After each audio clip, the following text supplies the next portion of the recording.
خیلی که به همگان معلوم است شب یکم 06/2022 سال تقریبا ساعت‌های 22 و 20 دقیقه در جمعیت دارای محصولاتش محدود گنجینه 3 سوختار به عمل آمده از طریق شمال به جمعیت ما یعنی که جمعیت دارای محصولاتش محدود فرمان فرغان تپه گذشت.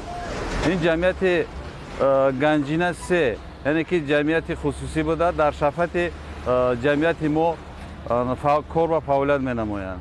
در جمعیت ما جایی که همون سابق مالهای صنعتی یک ایوان بلند سوختند حاضر کارها در صورت بلند رفته شده است.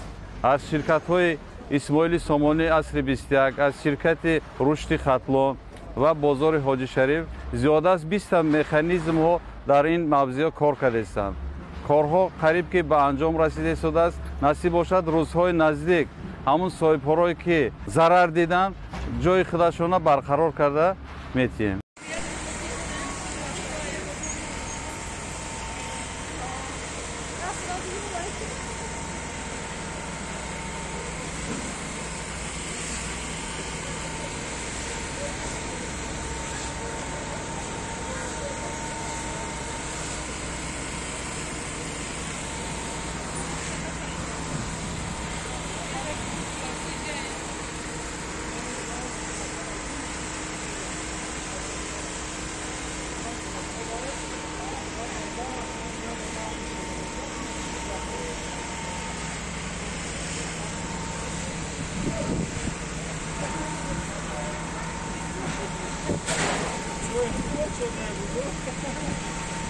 خونم بری بچه هم با اون رفته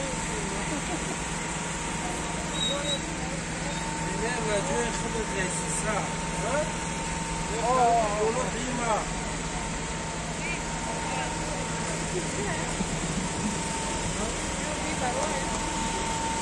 اینه اپینالیستان این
اگر ساختم زدیم رقمی داریم